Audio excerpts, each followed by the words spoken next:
To install a privacy film on your window, first you'll want to wipe clean your window from the inside where the film will be applied.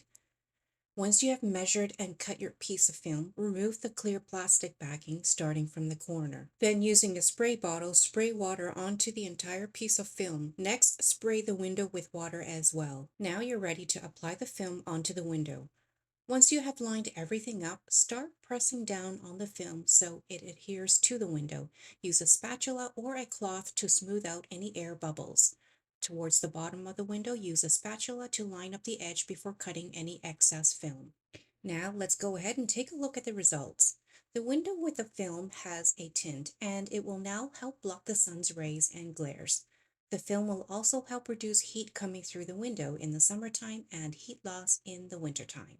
And here's another comparison, the left with film, the right without.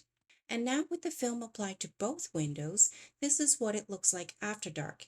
If you're standing away from the window, you'll see a reflection. If you go close up to the window though, you will still be able to see the outside.